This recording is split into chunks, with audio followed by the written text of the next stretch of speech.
सर्व मंगल मांगल्य शिवे सर्वार्थ साधिके शरण्य त्र्यंबके गौरी नारायणास नमस्तुते।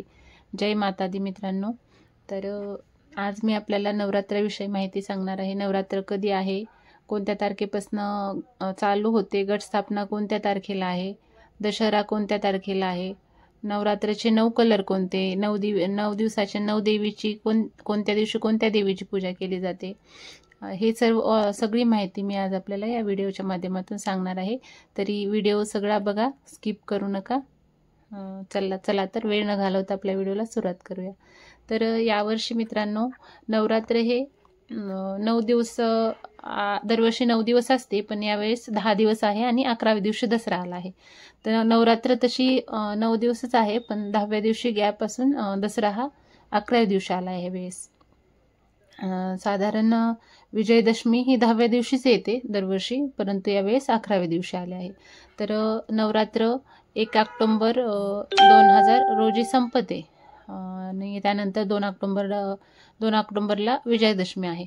तसं तर दशहरा तर आपला घटस्थापना कधी आहे, तर घटस्थापना 22 तारखेला 22 सप्टेंबर 2025 रोजी चालू होणार आहे आणि 1 ऑक्टोबर 2025 रोजी नवरात्र उत्सव समाप्त होईल आणि नंतर 2 ऑक्टोबर या दिवशी विजयदशमी असेल। तर अशा प्रकारे घटस्थापना 22 तारखेला आहे आणि दसऱ्याची तिथी ही 2 तारखेला आहे। तर मित्रांनो, नवरात्र हा फक्त उत्साह नसतो आपल्यासाठी, आपल्या जीवनात एक नवचैतन्य येतं।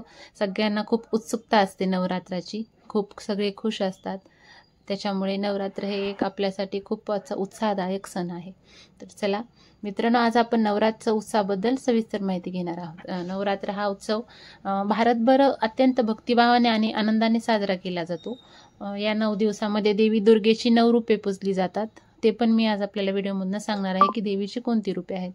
तर जाणून घेऊया नवरात्राचे महत्त्व, घटस्थापना, पूजाविधी आणि दररोज रंग कोणते आहेत। तर नवरात्र हा उत्सव वर्षातून 2 वेळा येतो, चैत्र आणि शारदीय नवरात्र।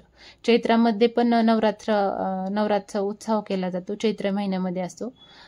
आणि हा आपला शारदीय नवरात्र ही म्हणजे आता हे अश्विन महिन्यामध्ये येते। तर या 9 दिवसामध्ये देवी दुर्गा, लक्ष्मी आणि सरस्वती यांच्या 9 स्वरूपाची पूजा केली जाते।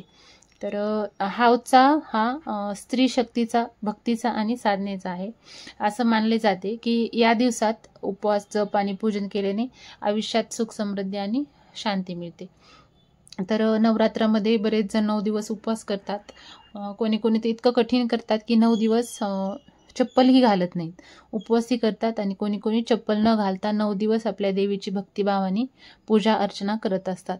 नवरात्राची सुरुवात घटस्थापनापासून होते। तर आता पूजा कशी करतात, पूजाविधी कशी आहे, तर घरात किंवा मंदिरात आपले मातीचे भांडे असतात, ते मातीच्या भांड्यामध्ये खाली माती भरून त्यामध्ये जे पीक असतं, जव, गहू किंवा सातू, आमच्याकडे हरभरे, ज्वारी हे पण टाकलं जातं आणि ते त्याच्यामध्ये असं रोवतात मातीमध्ये आणि मध्यभागी छोटासा मातीचाच कलश ठेवतात आणि कुठं ह्या कलशामध्ये पाणी, सुपारी, नाणी, आंब्याचे पानं ठेवून वर नारळही ठेवलं जातं, परंतु आमच्याकडे तसं नाही केलं जातं। खाली घट मांडला जातो आणि घटामध्ये छोटंसं मातीचं कलश ठेवला जातो आणि त्याच्यामध्ये पाणी भरलं जातं। दररोज 1 रुपयाचं नाणं टाकतात आणि दररोज जी माळवात असते ती माळवात त्या असे कलशमध्ये सोडलेली असते।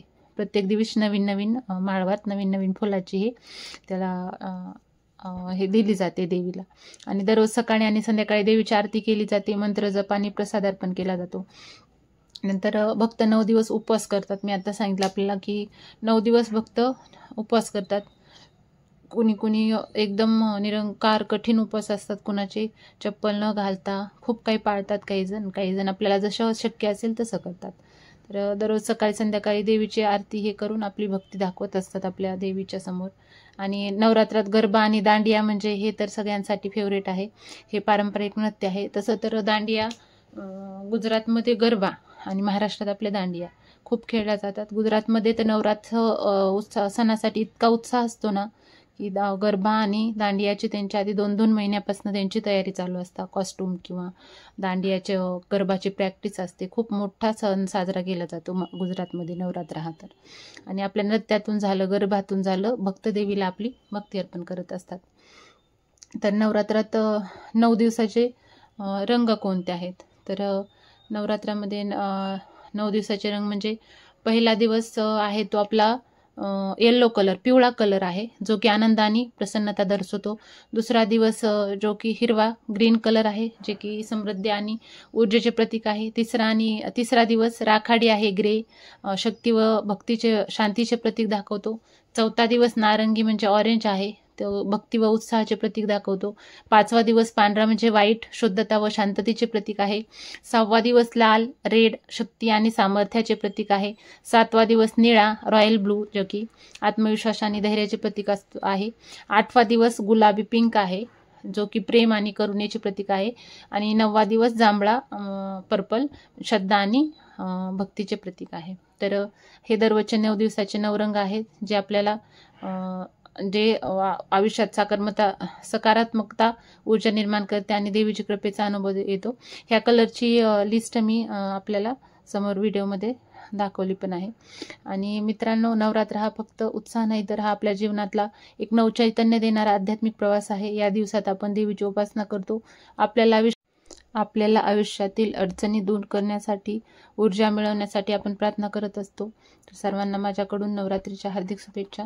आणि आता आपल्या 9 दिवस कोणत्या देवीचे 9 दिवस आपण पूजा केली जाते, मी देवीचे नाव देखील आपल्याला सांगते.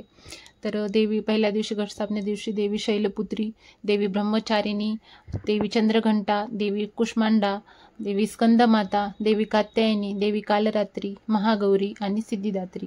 आणि नवरात्रीची समाप्ती दसऱ्या दिवशी, दशहऱ्यानंतर. दसऱ्या दिवशी रावण दहन केलं जाते कुठे कुठे, तो विजयाचा उत्सव असतो. तर बघा, काही ठिकाणी रावणाचं दहन केलं जातं विजयदशमीच्या दिवशी, तर काही ठिकाणी शस्त्रपूजा केली जाते.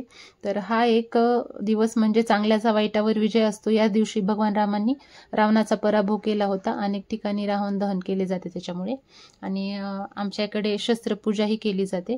हा दिवस आपल्याला शिकवते की सत्य, धर्म आणि न्यायाचा नेहमी विजय होतो. हे आपल्याला दसऱ्याच्या माध्यमातून कळतं, समजतं आपल्याला, आपल्याला संदेश भेटतो.